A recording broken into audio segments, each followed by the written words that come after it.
Essa é a história de como um músico desconhecido conseguiu humilhar uma das maiores companhias aéreas do mundo, e tudo isso com uma simples música. Mas é claro que ele não fez isso à toa, né? A United Airlines, famosa pelo descaso no transporte de bagagens, quebrou um instrumento de trabalho de Dave Carroll durante um voo. E como se não bastasse o prejuízo, a empresa simplesmente se recusou a resolver o problema. O resultado? Um hit viral em poucas horas que transformou Dave em um fenômeno e causou um grande prejuízo para a companhia, derrubando suas ações, manchando sua reputação. Mas aí, como que essa história terminou? Nesse vídeo a gente vai conhecer o dia em que um músico humilhou uma companhia aérea. Eu sou o Marcelo Milos, depois da vinheta eu te conto. Em 2009, um músico canadense teve o seu violão danificado durante um voo nos Estados Unidos e acabou se tornando a sensação da internet naquele momento. Quase 5 milhões de pessoas assistiram em poucos dias ao seu desabafo genuíno e bem-humorado em forma de videoclipe no YouTube. O que antes era apenas um compositor pouco conhecido, rapidamente se tornou famoso em diversos países. Mas vamos voltar ao começo e entender essa história maluca. O violão quebrado. Abre aspas. Se eu fosse advogado, provavelmente processaria, mas como sou compositor, fazer música foi a minha maneira de fazer a denúncia. Foi isso que Dave Carroll disse após a mídia ir atrás dele para que ele contasse mais sobre o seu hit que tinha acabado de viralizar na internet. Mas a história vai muito além do que a grande companhia aérea ter apenas quebrado seu violão de $3.500. Ele passou quase um ano nessa briga com a United Airlines, mas durante todo esse tempo a empresa simplesmente ignorou as suas reclamações e não deu a mínima aí para o problema. Em junho de 2008, Dave e seus companheiros da banda Sons of Maxwell viajavam de Halifax, no Canadá, para o Nebraska, nos Estados Unidos, via United Airlines. Até aí, tudo bem, né? Mas enquanto eles aguardavam o fim de uma escala em Chicago, algo chamou a atenção. Ainda dentro da aeronave, eles começaram a observar que as bagagens estavam sendo carregadas de um jeito nada cuidadoso pelos funcionários da empresa. Nessa, um passageiro do outro lado do avião disse em voz alta que violões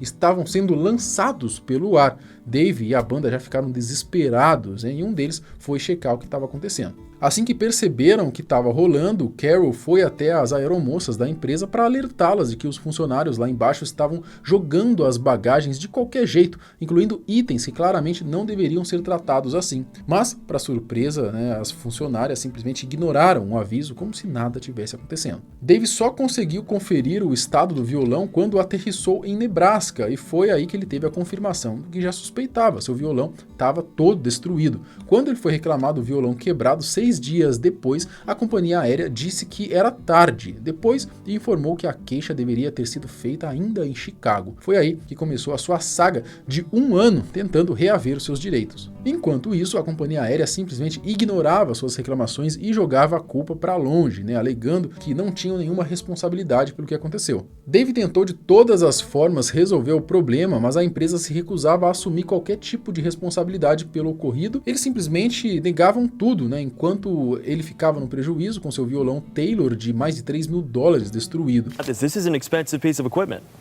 It's a $3,500 guitar, but it's not so much about the money, it's the sentimental value, and it's a beautiful instrument. I've had it for over 10 years and played it on all of the Sons of Maxwell's 8 recordings and my own solo release, as well as writing some of the songs I'm most proud of were written on that guitar. So. O tempo foi passando até uma funcionária da empresa afirmar por e-mail, 9 meses depois, que a United Airlines aí nada podia fazer. No fim das contas, quem teve que arcar com o prejuízo e pagar pelo conserto do violão acústico foi o próprio músico. Depois de quase um ano de dor de cabeça sem conseguir que a empresa assumisse a responsabilidade pelo estrago, mesmo sendo claramente culpa deles, Dave teve uma ideia. Isso não vai ficar assim, mais gente precisa saber o que aconteceu e como essa companhia trata os seus clientes. E foi assim que nasceu então uma música, além de ser muito boa, diga-se de passagem, veio acompanhada de um refrão carregado de mágoa no coração.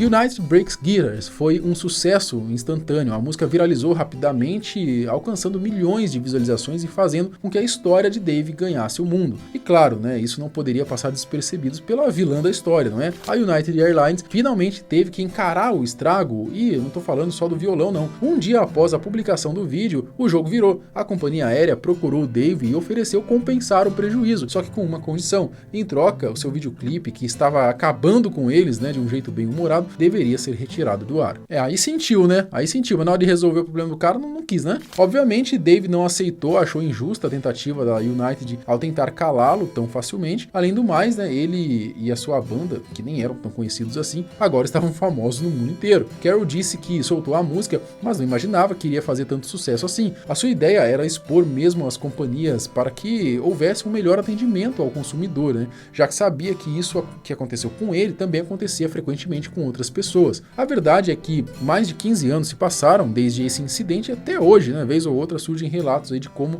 as pessoas acabam perdendo itens, perdendo suas bagagens, né, seus pertences danificados durante viagens. Além da United, a fabricante Taylor também entrou em contato com Dave, solidarizando-se com o ocorrido. Eles o convidaram para visitar sua fábrica na Califórnia, presentearam com 2 violões novos e divulgaram ali um vídeo no YouTube esclarecendo que, de acordo com as regras vigentes nos Estados Unidos, os instrumentos podem viajar no avião junto com os donos, desde que estejam devidamente embalados. Bom, o canadense e a sua banda ainda fizeram mais 2 músicas sobre o acontecimento, né? A United Breaks Guitar 2 e mais uma, né? Depois, essa daí pegou 2 milhões de views e a outra, a United Breaks Guitar 3, né? Teve ali mais de 1 milhão. Então ele ainda sugou mais um pouquinho dessa onda, né? Mas nada se compara, é claro, com a primeira versão, que hoje em dia tem mais de 25 milhões de visualizações. Um verdadeiro sucesso, né? Meses depois de toda a repercussão de sua música, por pior que tenha sido o processo, Dave diz que o final da história valeu a pena, né? O hit, assim como a sua discografia anterior, começou a vender muito mais no iTunes na ocasião, e a banda foi convidada para fazer shows na Austrália, Inglaterra e novamente para os Estados Unidos, voando sempre ali em outra companhia aérea, é claro. Tudo leva a crer que aquele foi o melhor momento de Dave e a banda ali, né, Sons of Maxwell, pelo menos aí em termos midiáticos, né, porque até hoje Carroll continua na ativa, ainda cantando, fazendo música. No entanto, os números nas redes sociais parece que a sua carreira, pelo jeito, nunca decolou aí em termos de popularidade. De toda maneira, a sua United Breaks Guitar sempre vai estar na internet aí como uma das melhores canções aí, uma das canções mais virais que já existiram.